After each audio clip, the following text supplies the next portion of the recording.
YouTubers. Your boy Alyx, man, almost didn't make this video.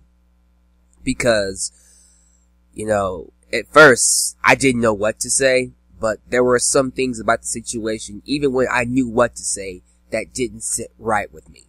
But now, after getting some clarification and having my, worries put aside and getting my confirmation of what really happened to Jim Hellwig, I feel like now is a great time to come up to pay my tributes and pay homage to the great career of the Ultimate Warrior.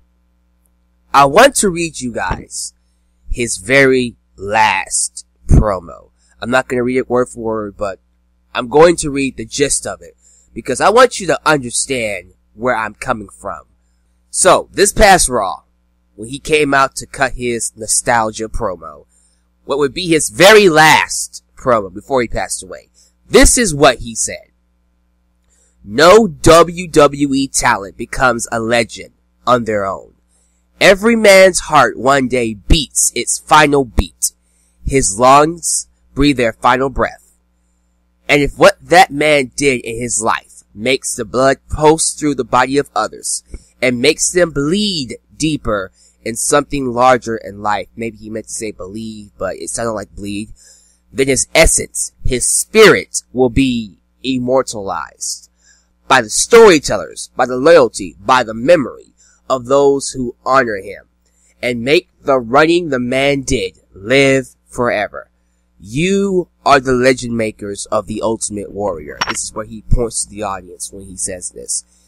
In the back, I see many potential legends, some with warrior spirits, and you will do the same for them. You will decide if they lived with the passion and intensity, so much so that you will tell their stories and make them legends as well. I am the Ultimate Warrior, and the spirit of the Ultimate Warrior will run forever. Some of y'all might think that's creepy, that, again, he passed away, assuming that it was from heart attack. Everybody is coming out and saying he passed away from heart failure, he collapsed while leaving an apartment, and they took him to the hospital and couldn't save him. That's the story I hear, and I'm going with that story. But after hearing this promo, and then immediately hearing the very next night that he passed away, I'm sorry. At first, I'm not gonna lie, and you may hate me for saying this, I thought it was a suicide. I really do think so. Because I know Jim Hellwig and how much he, loves his character, the warrior character. He loved it so much that he changed his name from Jim Hellwig to Warrior. He believed in his character. He lived his character so much that he made it his life, guys.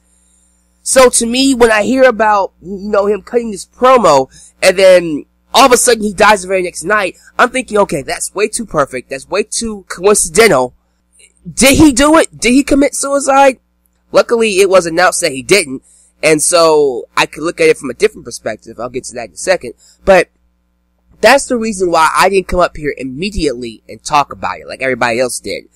Because that side of me was thinking, no, did he really just commit suicide? But to think that this man's life comes to an end just as he makes amends with the WWE. Just as, he makes amends with people like Hulk Hogan, Kevin Nash, the people that he actually got into fights over. This is crazy. This entire week of wrestling has to be the craziest week that I've been a part of.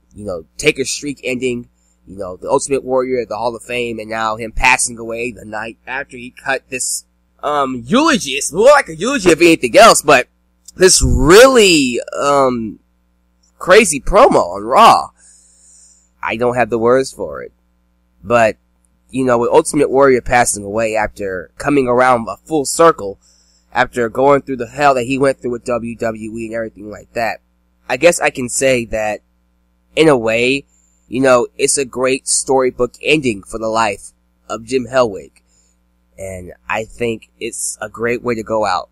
He could have passed away, not mending fences, not getting into the Hall of Fame, not getting the respect of the audience that, honestly, he's always deserved. Yes, he's crazy. Yes, he's not mentally there. We all know that. But whether you like him or not, wrestling owes the Ultimate Warrior their respect, because he is part of the reason why wrestling became popular. The Hogans, the Flairs, the Rocks, the Austins. Ultimate Warrior should join that group as well, because there was a point in time where Ultimate Warrior was the number one guy in the WWE, then known as the WWF. So, in that respect, he deserves to be honored. And as a way to really bring his life to a full circle, I think the WWE should indeed redo his DVD. Now, I don't know if that Ultimate Warrior collection is a redo. If it is, awesome. But I do believe that we need to redo a DVD with the Ultimate Warrior. The self-destruction of the Ultimate Warrior should be just put away. We can acknowledge that it exists, but the WWE should do the right thing and make a true DVD honoring the Ultimate Warrior. Yes, be honest. Yes, tell it like it is. But still, the guy deserves to be honored for what he has done. Even if he was still alive today. Rest in peace, the Ultimate Warrior. Well, at least he's resting in heaven with a ton of bricks taken off his shoulders. Nothing heavy on his heart. He can move forward and just enjoy the afterlife. Guys, thank you for watching. This is a pretty crazy week in wrestling. I don't know how I can get any more crazier than this. Thank you, Ultimate Warrior, for everything you've done for the wrestling business. You will be missed. I will see you one day with the other ones who have passed away. Say hi to Randy and Owen and all the other great wrestlers out there. Mr. Perfect. I can go on forever. Paul Bearer. Eddie. Anyways, thanks for watching, guys. Your boy Delet's been signing off. I'm getting out of here. Peace.